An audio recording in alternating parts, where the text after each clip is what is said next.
что я буду работать в такой сфере, хотя у меня специальность как бы смежная с этой деятельностью была. То есть я никогда не планировала быть научным работником или защищать лес, или с кем-то ругаться там, или что-то такое делать. То есть так случилось. Вот.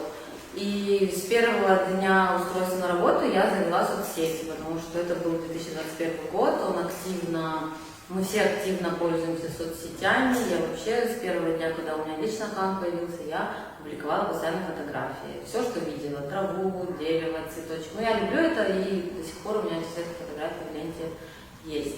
И когда я пришла работать в заповедник, это одно из красивейших мест в Абхазии, естественно, я начала фотографировать все подряд. И все, что знала о растениях, об экологии, о животных, я это все просто транслировала.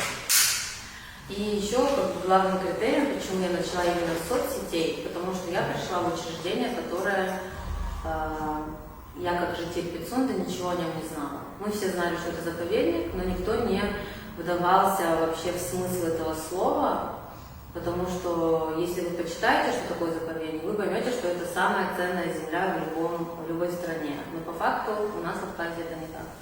То есть я тоже не задумывалась о том, что такое заповедник. И поэтому я просто начала освещать, делиться красотами, то, что как бы могло вызвать в каком-либо человеке какую-то просто эмпатию и просто гордость за то, что мы живем в таком красивом месте. И потом в ходе как бы своей работы, с течением жизни, я уже сама начала углубляться в то, какое это ценное место, потому что с научной точки зрения это место, правда, уникальное. Если говорить об истории заповедника, он образован в тех границах, которые сейчас у нас есть, в 1966 году. Но сама сосновая роща, она охраняется с 1881 года. Это то есть времена, когда коренное население вообще не думало об этом, то есть тут коренное население отбивалось от захватчиков, и когда эти земли опустели, сюда ринулись различные ученые, исследователи, потому что это место Абхазия считалось таким очень малярийным, сюда никто не горел желанием сюда приехать, но когда ученые начали сюда приезжать, они стали отмечать уникальность этих мест, и в частности нашей сосновой рощи. То есть тогда самыми главными лесоводами Российской империи было отмечено, что это уникальные фитоландшафты, не только сама сосна пицунская несет в себе ценность как редкого исчезающего вида, но и весь фитоценоз, который сосна это создала. То есть лес это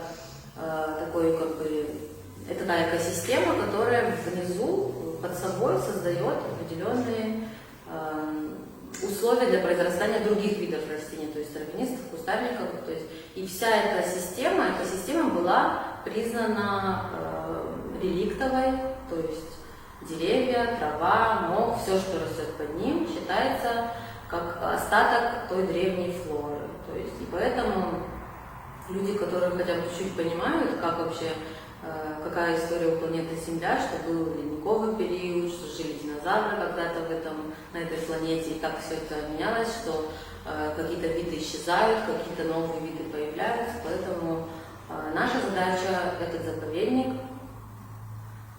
сохранить в том виде, в котором он сейчас есть, несмотря на все негативное воздействие, которое претерпел этот заповедник. Наша задача максимально его сохранить. Сохранить и травяной покров, и кустарниковый, и древесный тем более, потому что если не будет главного яруса лесного, то не будет всего остального. Это мы пытаемся достучаться таким образом до людей, потому что сейчас понятие заповедник, национальный парк – это что-то фантастическое, и люди, в принципе, не верят в эту идею охраны природы, они понимают, что это огромные деньги, это человеческий труд, это ты должен не выбросить фантик, когда нет урны, например. То есть у людей логика такая, они поступают так, как им легче. То есть нету урны, ничего страшного, кто-нибудь уберет. То же самое окурки, которые выкидывают в окно автомобиля. То есть кто-то подметет трассу, поэтому я выкину. Вот. Но когда мы начинаем с детьми убирать этот лес, и мы видим все, что там хранится десятилетиями, мы понимаем, что этот мусор никогда не разложится, и он будет просто в толще этого почного покрова собираться. Наглядный пример, также когда мы с детьми убираем, видим кусочек целлофана, начинаем его тянуть, и там километры просто этих мусорных пакетов, и они погребены под слоем где-то 20 сантиметров земли, эти все наслоения происходят. В одном лесу у нас вообще в Самшитовой роще найдены остатки, мы как и палеонтологи ищем, у нас там консервные банки, которые уже очень старые, видно, что это, я не знаю, в детстве мы кильки ели, вот такого, сейчас уже никто их не использует, то есть старая обувь, старая кухонная утварь, шины, автомобильные какие-то части, это все выбрасывают в леса. Не просто в леса, а в заповедные леса. Вот. Мы поэтому все это транслируем, даже не просто для того, чтобы многие это воспринимают как негативную повестку, но на самом деле мы таким образом пытаемся показать, как делать нельзя.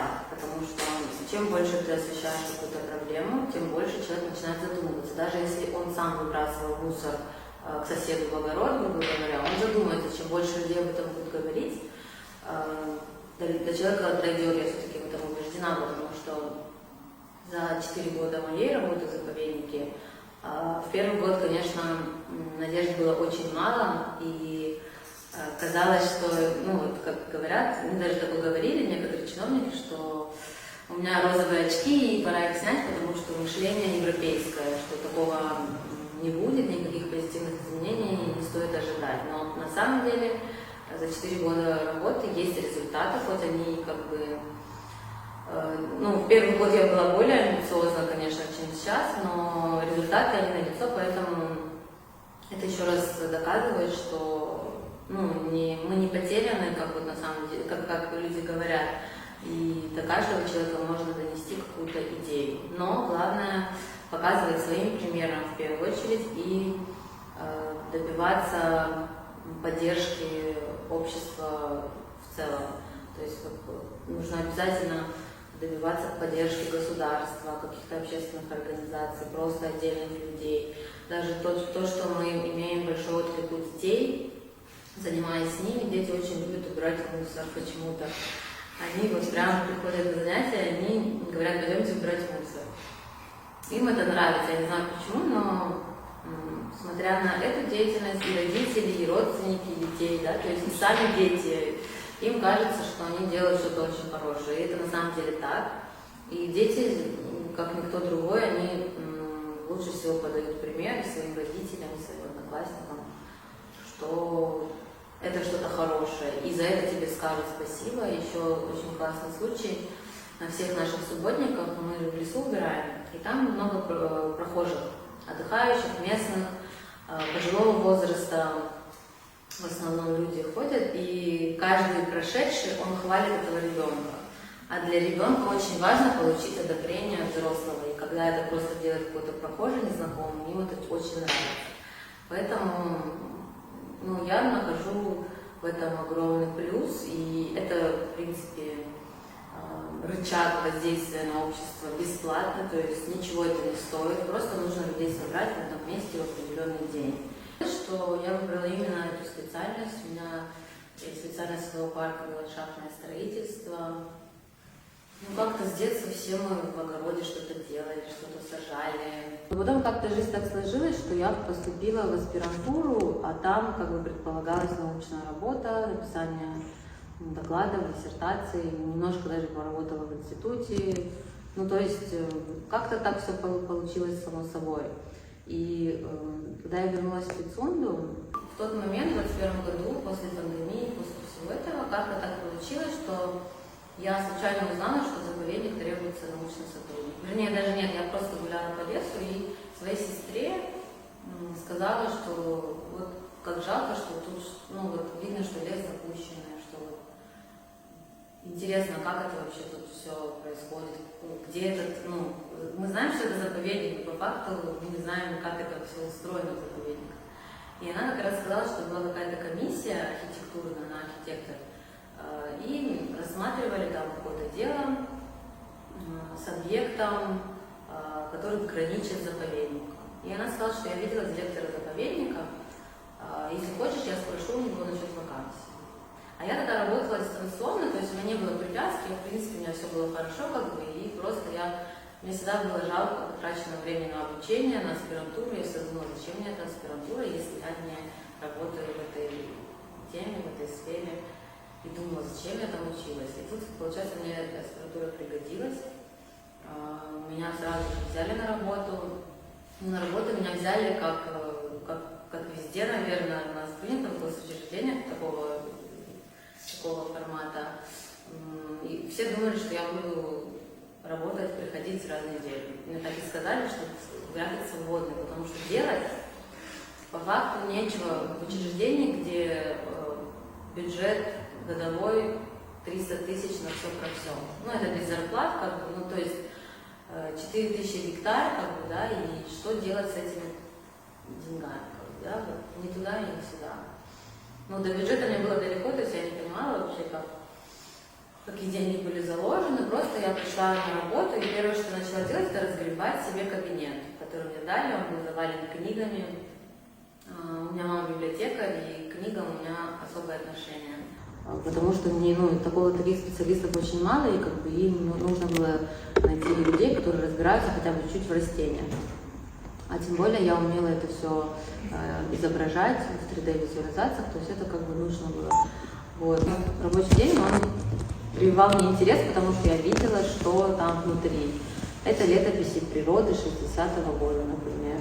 Самая старая летопись природы 1936 года, еще с тех времен, когда наш заповедник, наша сосновая роща относилась в Рица-Пицунский заповедник, он так назывался.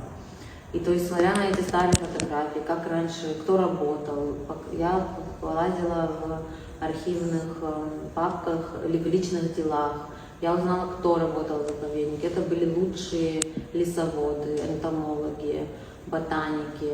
К нам на работу привлекался Колоковский, это самый главный. Альфред, да.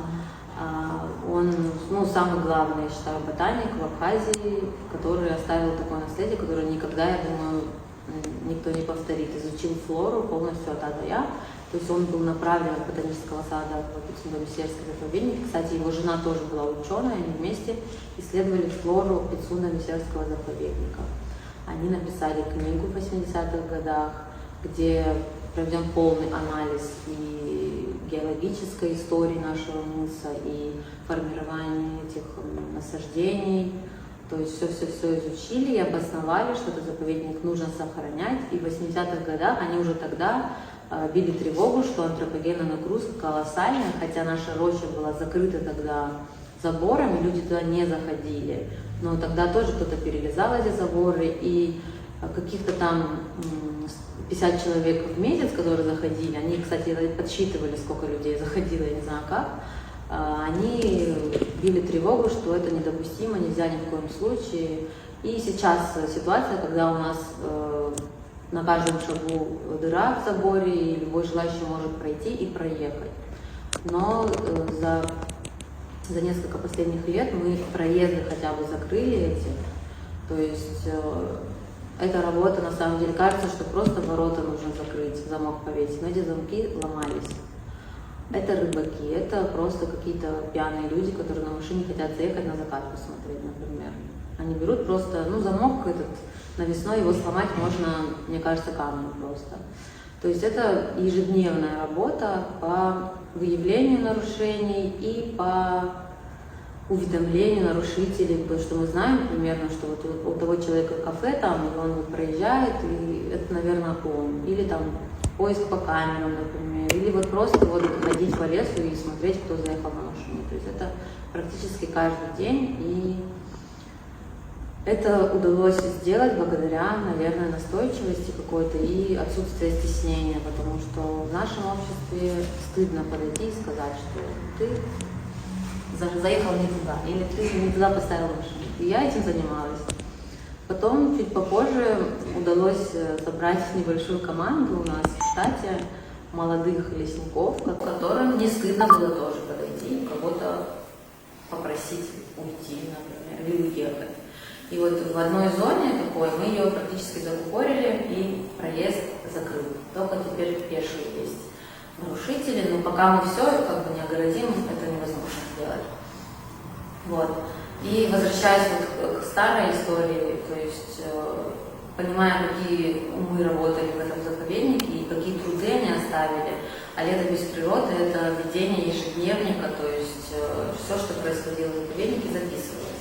И, естественно, у них в каждом научном учреждении ставится план научной работы, то есть они не просто охраняли эту территорию, они изучали все природные процессы, как влияет, например, изменение температуры на 1 градус на образование цветов, например, или как плодоносят те или иные виды, птицы, как они прилетели или улетели они. То есть велся полный учет, были метеостанции. То есть это подробный анализ всех природных условий, как это все влияет. И помимо всего этого, конечно же, вы все, наверное, знаете, что каждая сосна была поставлена на учет, на ней есть номерки, это называется лесоустройство, когда описывается весь характер насаждений, но так как сосна считалась уникальнейшим видом, ее пронумеровали, этот процесс проводили 2 раза за всю историю. Лесоустройство делается раз в 10 лет, то есть было в 61-м, 71-м и 81-м годах. И вот у нас на каждом деле висят по 2 таблички, 61-го года и 81-го, то есть у каждой сосны есть номер. У нас есть карты, где с помощью геодезических приборов они отмечали на карте расположение каждой сосны. Она была пронумерована, велся журнал, где записывалась судьба каждой сосны. Например, вот сосна 525, она вот на карте была помечена в определенном месте, и у нее были, как досье было, то есть высота. То есть когда они проводили лесоустройство, они описывали. Например, если лесоустройство для чего делать? То, чтобы выявить заболевшие деревья или какие-то аварийные, например. И они на совете, то есть каждый шаг заповедника решался в Совете министров, тогда Грузинская ССР, то есть даже не Абхазская, а Грузинская ССР, то есть они туда это все отправляли, и каждый свой шаг они должны были согласовать с Советом министров. Вот.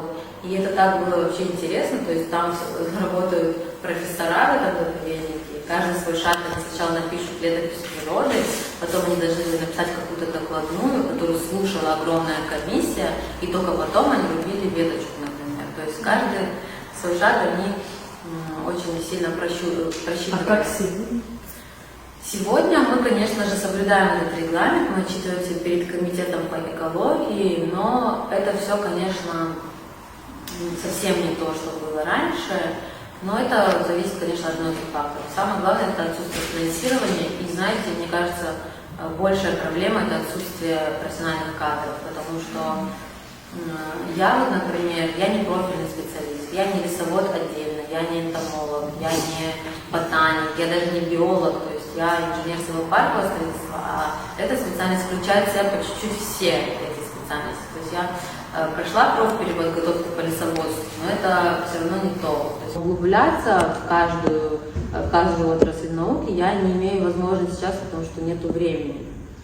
Вот. И, конечно же, когда какие-то у меня вопросы возникают по ведению хозяйства в заповеднике, а это именно лесное хозяйство, то есть нужно заниматься хозяйственной деятельностью, по уборке леса, там, например, по расчистке какой-то территории, по посадке саженцев. Я всегда просто открываю старые летописи 60-го, 70-го года и смотрю, как делали они. Даже несмотря на то, что есть новые методологии современные, но их, чтобы найти, проверить, зная сама, то есть я понимаю, что все это можно написать, любую диссертацию, как бы, да, как они пишут. То есть раньше, допустим, мне мой научный руководитель рассказывал, что его там закрепили на какой-то там завод, и вот он пока там не отработал 3 года, он диссертацию не написал. Сейчас все по-другому.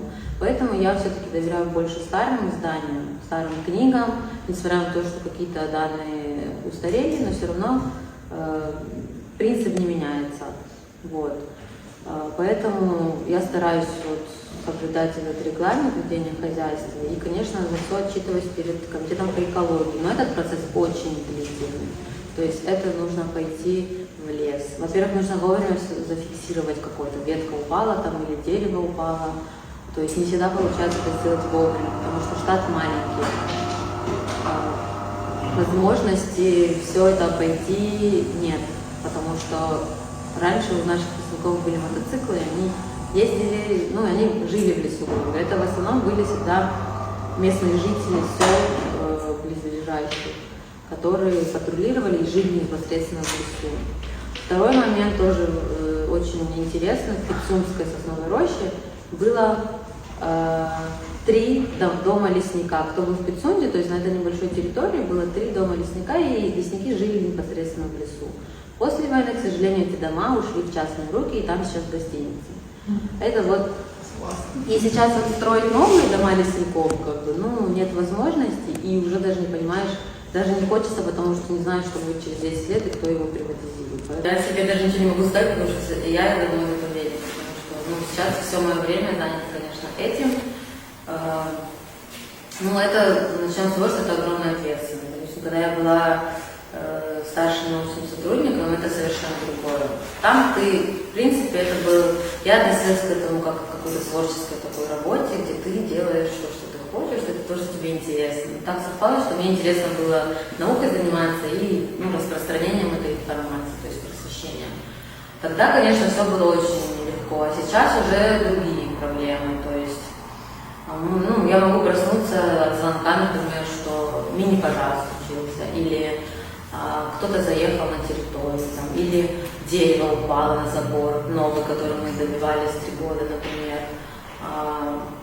Или, например, наняли узбека, чтобы он покосил там вдоль забора, он руку себе порезал, и работа встала, ну и человек повредил себе там. Один раз лесник себе ногу чуть не отрубил хирург. Ну, я просто, когда училась в России, там же техника безопасности за уголовную ответственность. И тут лесник просто поставил ногу на пенек мокрый и что-то пилил, и чуть ногу себе не отрубил. А я же это понимаю, как на свой счет, то есть я не... Ну, в общем, там все нормально пошло, но вот такие бывают ситуации.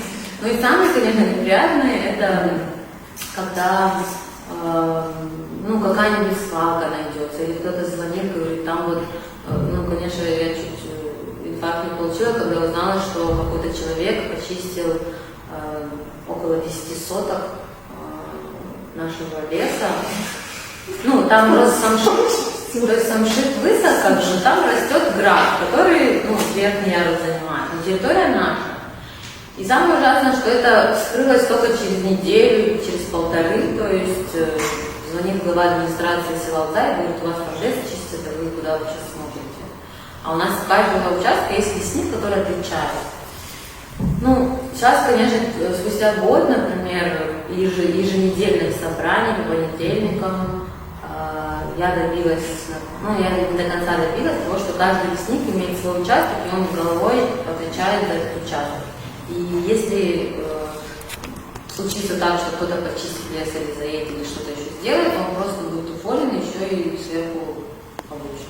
Ну вот, к примеру, в марте у нас был сломан новый забор протяженностью где-то 16 метров.